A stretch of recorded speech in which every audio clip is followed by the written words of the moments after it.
प्रधानमंत्री नरेंद्र मोदी की एनडीए सरकार के वित्त मंत्री अरुण जेटली ने नरेंद्र मोदी सरकार का पहला बजट पेश करते हुए आर्थिक विकास की धीमी रफ्तार पर चिंता जताई और इसे तेज करने के लिए सुधार के कदम उठाने का वादा किया।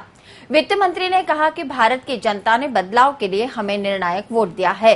मेरे द्वारा बजट में उठाए गए कदमों का लक्ष्य अगले 3-4 साल में विकास दर को 7 से 8% तक पहुंचाना, महंगाई को कम करना, वित्तीय घाटे को कम करना और चालू खाते के घाटे को कम करना होगा।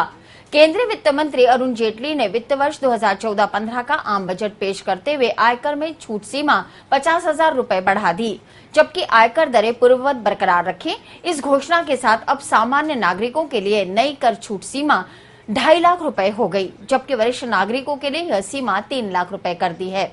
80 वर्ष तथा इससे अधिक उम्र के बुजुर्ग की 5 लाख रुपए तक की वार्षिक आय पर कोई कर नहीं लगेगा।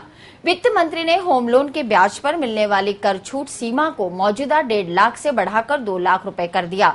इसके अलावा घरेलू बचत को बढ़ावा देने के इरादे से वित्त मंत्री ने 2014-15 का केंद्रीय बजट पेश करते हुए बीमा तथा विभिन्न वित्तीय उत्पादों में निवेश पर कर छूट सीमा को भी बढ़ाकर 1.5 लाख रुपए सालाना करने का प्रस्ताव किया।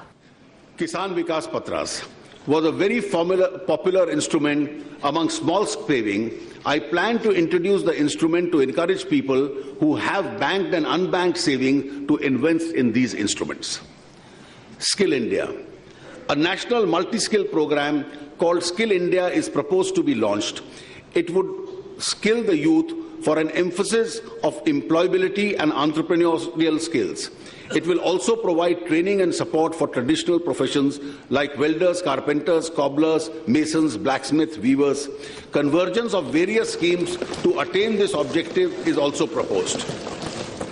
The Pradhan Mantri Krishi Sinchai Yojana. Bulk of our farmlands are rain-fed and dependent on monsoons. Therefore, there is a need to provide assured irrigation to mitigate risk. To improve access to irrigation, we propose to initiate a scheme, Pradhan Mantri Krishi Sinchai Yojana. I propose to set aside 1,000 crores for this purpose. Swachh Bharat Abhiyan. The need for sanitation is of utmost importance. Although the central government is providing resources within its means, the task of total sanitation cannot be achieved without the support of all. The government intends to cover every household by total sanitation by the year 2019, the 150th year of the birth anniversary of Mahatma Gandhi, through the Swachh Bharat Abhiyan. केंद्रीय वित्त मंत्री अरुण जेटली ने गुरुवार को वित्त वर्ष 2014-15 के लिए आम बजट पेश करते हुए कहा कि देश में 4 नए अखिल भारतीय आयुर्विज्ञान संस्थान एम्स स्थापित किए जाएंगे। वहीं तीर्थ स्थलों के विकास के लिए 200 करोड़ आवंटित किए गए हैं, जिससे मथुरा, सांची और अजमेर का विकास किया जाएगा। इसमें पीपीटी मॉडल रहेगा। बजट पर राजनीतिक प्रतिनिधियों और आम पब्लिक की क्या प्रतिक्रिया है, यह भी सुनिए। अरुण जी जेटली के द्वारा लोकसभा में प्रस्तुत आज जो सामान्य बजट है, वह देश के लिए आधारभूत ढांचे का विकास करने की और एक प्रगतिशील कदम उसे कहना चाहिए। और साथ में पहली बार देश के सर्वांगीण विकास की झलक इस बजट के अंदर दिखाई देती है, क्योंकि उन्होंने समाज के प्रत्येक वर्ग को ध्यान में रखते हुए इसके अंदर कुछ न कुछ प्रावधान किया है। हमारे राजस्थान की दृष्टि से यदि हम देखें तो राजस्थान में कृषि विश्वविद्यालय केंद्रीय स्तर का खुलेगा, तो उस कृषि विश्वविद्यालय से यहाँ कृषि के संदर्भ में नए नए प्रयोग, नए नए अनुसंधान, खेती को बढ़ावा और लोगों को रोजगार वगैरह भी मिलेगा। अजमेर को हेरिटेज सिटी के रूप में स्वीकार किया गया है, तो उस जहाँ और नगरों को किया गया वहाँ अजमेर भी उसमें सम्मिलित है। तो निश्चित रूप से पर्यटन के मानचित्र पर जैसे पहले अजमेर आया हुआ है, भले सर्किट में नहीं आया हुआ हो, लेकिन हेरिटेज की दृष्टि से इसके महत्व को स्वीकार करके यहाँ इसके विकास के लिए भी बजट के अंदर प्रावधान किया गया है। तो ये भी हमारे राजस्थान के लिए सौगात। सबसे बड़ी बात जो मैं कहना चाहता हूँ कि बेटी बचाओ बेटी पढ़ाओ, इसके लिए अलग से 100 करोड़ रुपए की व्यवस्था तो की गई है, लेकिन सर्व शिक्षा अभियान जो शिक्षा मूल आधार है समाज के विकास का सब प्रकार से, उसके लिए 28,000 करोड़ रुपए से ज्यादा का प्रावधान किया गया है, तो निश्चित रूप से देश के अन्य राज्यों की भांति राजस्थान को भी उसका लाभ मिलेगा, क्योंकि हमारे यहाँ प्राथमिक स्कूलों की स्थिति, जो मिडिल स्कूलों की स्थिति या सेकेंडरी स्कूलों की स्थिति, जहाँ कमरों का अभाव है, टीचर्स का अभाव है, तो वो सारा अभाव दूर होकर के और कमरों का निर्माण वगैरह के लिए वो हमको राजस्थान को इस संबंध में सहायता मिल सकेगी। मोदी सरकार का पहला बजट आज संसद के पटल पर रखा गया।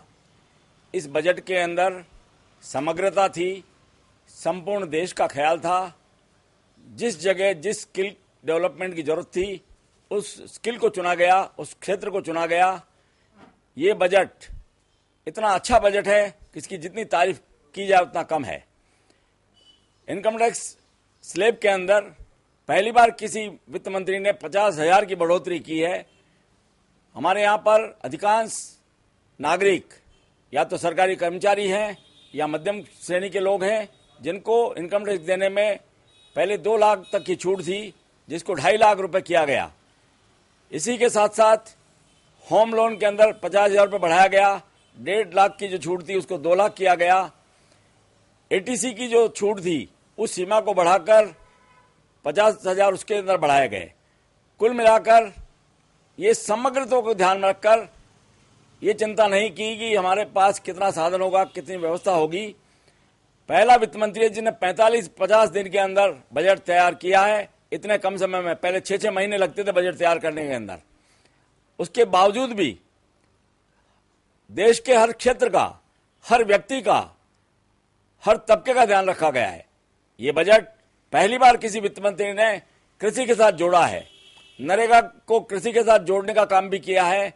भंडारण की क्षमता इस देश के अंदर बढ़े, और भंडारण की क्षमता यदि बढ़ेगी तो हमारा जो अनाज सड़ जाता है, खुले में रहकर खराब हो जाता है, भंडारण क्षमता को बढ़ाने का काम भी किया है।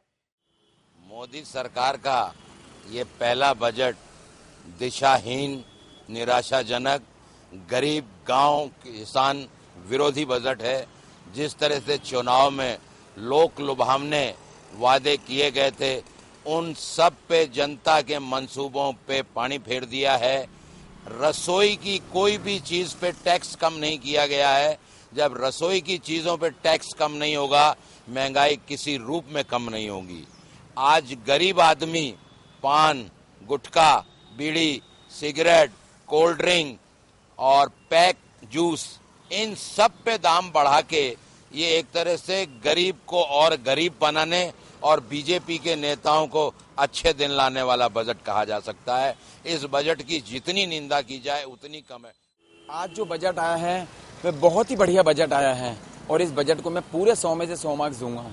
क्योंकि सबसे बड़ी चीज जो इनकम टैक्स का स्लैब जो उन्होंने 50,000 बढ़ाया है, जो 2.5 लाख रुपए कर दिया है, उससे ऑटोमेटिकली जो हम जैसे मिडिल क्लास लोग हैं उनको पूरे 50,000 रुपए का फायदा हुआ है। दूसरी चीज इस बजट के अंदर खास तौर से देखने वाली चीज है कि जहां मुस्लिम बहुमूल्य प्रदेश जैसे जम्मू कश्मीर में भी उन्होंने करोड़ों रुपए खर्च करने का प्रावधान है, तो नदियों को जोड़ने का भी उनके पास प्रावधान है।